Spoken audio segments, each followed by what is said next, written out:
लगता था। उस गांव में एक लकड़हारा रहता था जिसका नाम चंदन था। चंदन बहुत ही ईमानदार और मेहनती था। वह हमेशा अपने काम से खुश रहता था। उसके पास ज्यादा पैसे नहीं थे, लेकिन वह अपनी जिंदगी से संतुष्ट था।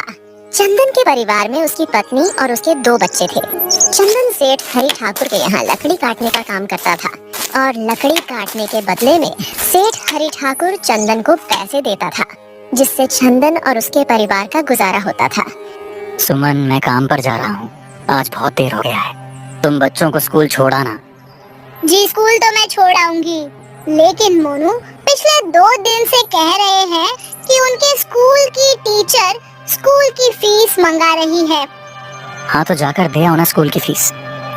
अजी कहाँ से दूं? आप जो पैसे लाते हैं उसमें मुश्किल से तो घर चल पाता है। अब उतनी सी तनख्वाह में मैं बच्चों की फीस का इंतजाम कैसे करूं? अजी मैं एक बात आपको साफ साफ कह देती हूँ, आप सेठ हरि ठाकुर जी से पगार बढ़ाने की बात कहिए। दिन पर दिन खर्च बढ़ता जा रहा है। बाजार में अगर सब्जी लेने निकलो तो सब्जियों के दाम आसमान छू रहे हैं और बच्चों की पढ़ाई का खर्चा, घर का खर्चा, अब इतनी कम तनख्वाह में कैसे गुजारा होगा? ठीक है, मैं आज ही सेठ जी से थोड़ा पगार बढ़ाने की बात करता हूँ। चंदन काम पर चला जाता है। अरे भाई, आज तो पगार का दिन है। देखो, अब यह सेठ हरि ठाकुर कोई ना कोई लोचा जरूर करेगा। हमेशा कोई ना कोई बहाना बनाकर पगार कम कर देता है। और अगली बार तो मेरी आधी पगार काट ली थी, यह कहकर कि जो मैंने हरिया ठाकुर जी से रुपये उधार लिए थे उसका ब्याज बढ़कर 1000 हो गया है। इसलिए मैं तुम्हारी पगार में से 1000 रुपये काट रहा हूँ। हाँ श्याम भाई, तुम एकदम ठीक कह रहे हो। यह सेठ हरिया ठाकुर ना एक नंबर का चालाक और लालची इंसान है। एक तो दुगना काम ले लेता है और बदले में पैसे भी पूरे नहीं देता। हाँ भाई, मेरे भी अगली बार सेठ हरि ठाकुर ने पगार काट लिए थे। मैंने बस 2 छुट्टी ली थी जब मेरी बिटिया बहुत बीमार थी, और इस हरि ठाकुर ने इस बात का फायदा उठाकर मेरी पूरी आधी पगार काट ली। हे भगवान, बस सेठ जी, इस बार मेरी पूरी पगार दे दें। बच्चों के स्कूल की फीस भी भरनी है। ऐसे सभी लकड़हारे अपने काम पर लग जाते हैं। काम करने के बाद सेठ हरि ठाकुर के पास जाते हैं। सेठ जी, महीना पूरा हो गया है, हमें हमारी तनख्वाह दे दीजिए। देखो भाइयों, अभी मेरे पास तुम्हें देने के लिए पैसे नहीं है। अभी माल नहीं बिका है, सारा माल गोदाम में ही पड़ा हुआ है। कल या परसों तक तुम्हें तुम्हारी तनख्वाह मिल जाएगी। पर सेठ जी, अभी हमारे पास बिल्कुल पैसे नहीं बचे हैं और घर का भी सामान लाना है, बच्चों की फीस भरनी है। अरे मैंने कहा तो सही, 1-2 दिन और रुक जाओ, कल या परसों तक पैसे मिल जाएंगे। अभी मेरे पास पैसे नहीं है। सभी लकड़हारे निराश मन से अपने अपने घर आ जाते हैं। अजी क्या हुआ? इस बार कितना पगार मिला है? सुमन, अभी कोई पगार नहीं मिला। सेठ जी ने कहा है कि 1-2 दिन में पगार मिल जाएगा। पगार नहीं मिला? आपको तो पता है ना बच्चों की फीस भरनी है। इनकी स्कूल टीचर ने आज साफ साफ चेतावनी दे दी है कि अगर कल फीस नहीं लाई तो बच्चों को घर पर ही बिठा लेना। अब बताओ मैं क्या करूं? मैं क्या करूं सुमन, यह सेठ जी समय पर कभी पैसे देते ही नहीं है। अब तो बस हम इंतजार के सिवा और कुछ नहीं कर सकते। 1-2 दिन की बात है, देख लेते हैं। 2 दिन गुजर जाते हैं। 2 दिन बाद सेठ हरि ठाकुर सबको पगार देता है। अरे श्याम, ये ले अपनी इस महीने की पगार। सेठ जी, ये तो बस 2000 है। मैंने तो इस महीने 3000 तक का काम किया है। हाँ, काम तो किया है, लेकिन तूने 1-1 घंटे आराम भी तो किया है। ये पैसे उसी आराम के कांटे हैं। पर सेठ जी, आपने तो कहा था 8 घंटे काम के महीने में 3000 मिलेंगे, और मैंने तो 8 घंटे काम किया और 1 घंटे आराम। देख श्याम, मुझे ज्यादा हिसाब किताब ना समझा। ये 2000 रख अगर चाहिए तो, और अगर नहीं चाहिए तो कहीं और काम ढूंढ ले। बेचारे श्याम के पास उन पैसे को लेने के सिवाय और कोई रास्ता नहीं था। श्याम चुपचाप वह पैसे रख लेता है। चंदन, ये लो तुम्हारे पगार।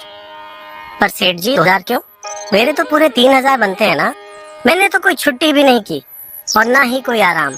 मैंने तो अपना सारा काम समय पर किया है। हाँ, समय पर तो किया है, पर इस समय बाजार में लकड़ियों का दाम काफी सस्ता हो गया है। इस वजह से अभी तुम्हें भी पगार कम ही मिलेगी जब तक लकड़ियों का दाम नहीं बढ़ता। पर सेठ जी, बात तो 3,000 की हुई थी ना। अब 2,000 में मैं कैसे घर चलाऊंगा? बच्चों की स्कूल की फीस भी भरनी है। सेठ जी, इस बार आप पूरे पैसे दे दीजिए। 2,000 ही मिलेंगे। तुझे यहाँ काम करना है तो कर, वरना कहीं और काम ढूंढ ले। बेचारे चंदन के पास उन पैसे को लेने के सिवाय और कोई रास्ता नहीं था। अरे भाई, ये सेठ हरि ठाकुर एक नंबर का बेईमान इंसान है। सारे पैसे अपने जेब में भर लेता है और बहाने बनाता है कि लकड़ियों के दाम सस्ते हो गए हैं। देख लेना, हम गरीबों की किसी ना किसी दिन इसे जरूर हाय लगेगी। नहीं हरिया, ऐसे नहीं कहते, वो हमारे अन्नदाता है। आखिर उन्हीं के वजह से तो हमारा घर चल रहा है। अरे काहे का अन्नदाता? काम के पूरे पैसे तो देता नहीं है।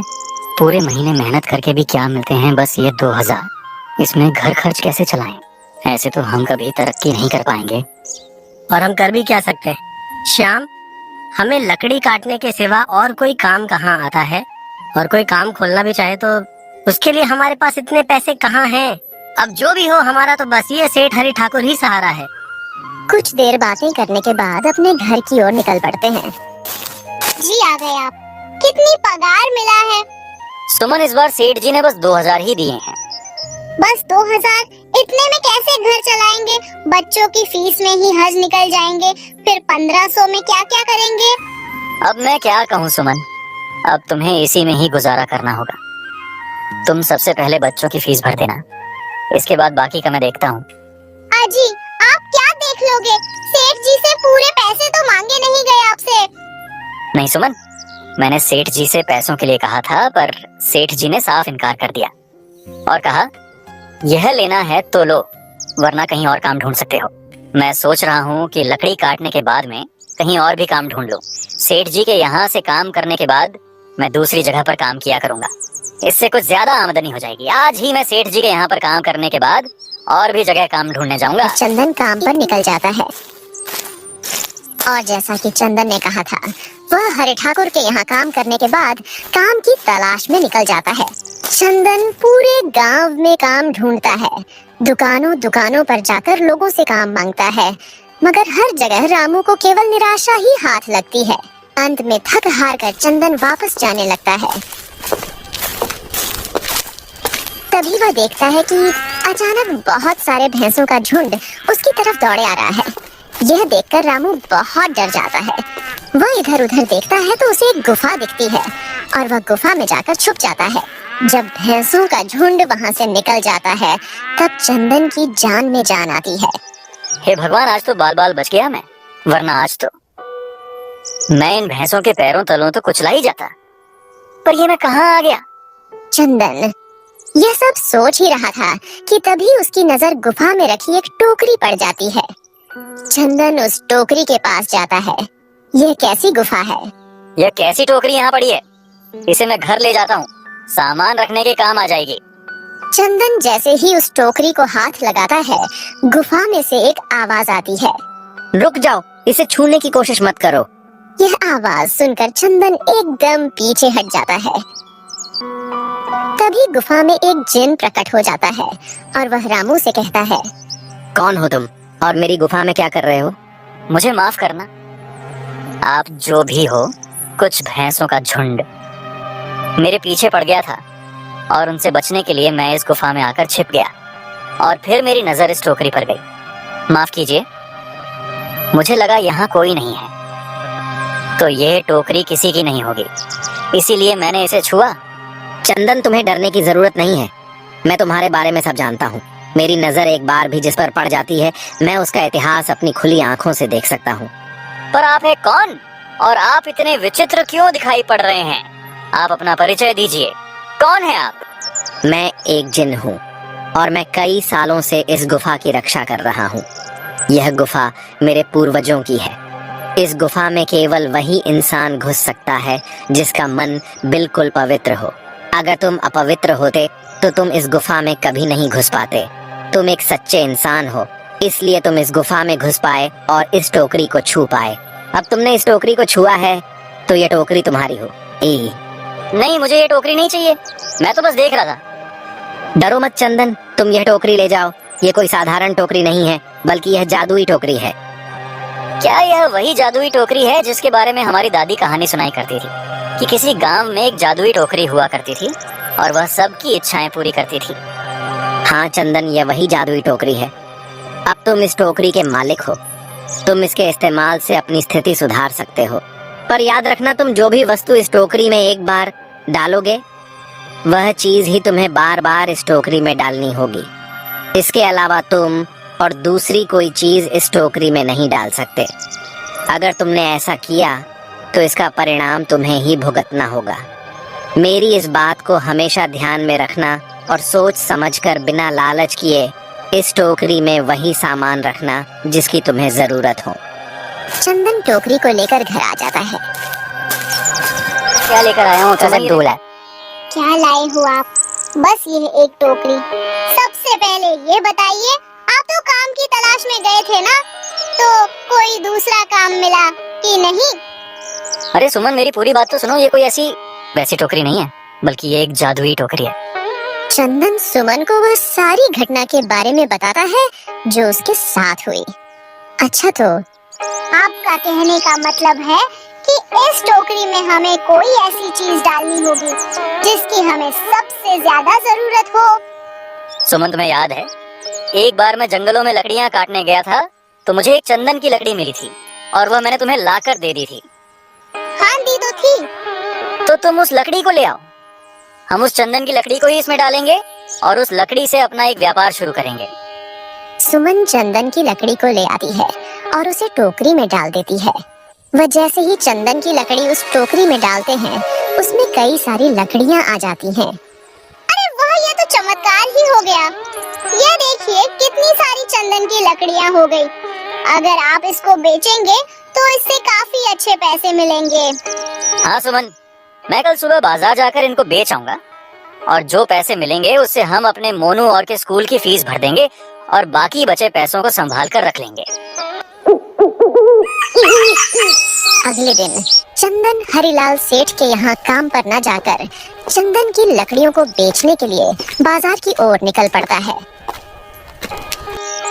वहाँ पर चंदन की लकड़ियों को बहुत ही कम दामों में बेचा, जिसकी वजह से आम लोगों के साथ साथ बड़े व्यापारियों ने भी रामू से चंदन की लकड़ियाँ खरीदी।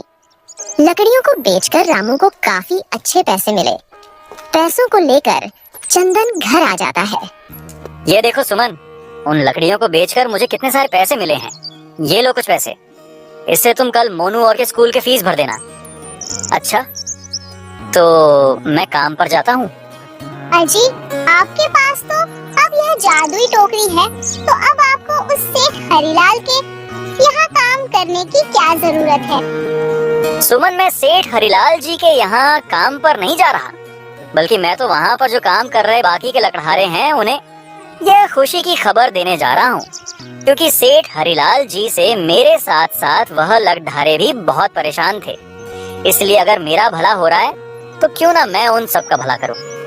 वह सभी बहुत ईमानदार लकड़हारे हैं, वह सभी बहुत मेहनत से काम करते हैं, मगर लालचंद ने कभी भी उनको उनकी मेहनत के सही पैसे नहीं दिए। इसलिए मैंने सोचा है क्यों ना मैं उनको अपने इस काम में शामिल कर लूं। हाँ जी, बात तो आपकी बिल्कुल सही है। अगर आप सभी लोग एक साथ मिलकर काम करेंगे तो हम सब बहुत जल्द ही तरक्की हासिल कर लेंगे। इसके बाद चंदन और सुमन बहुत ही अच्छी तरीके से जीने लगते हैं। तो दोस्तों, यदि आपको कहानी पसंद आई है तो प्लीज वीडियो को लाइक करें, चैनल को सब्सक्राइब करें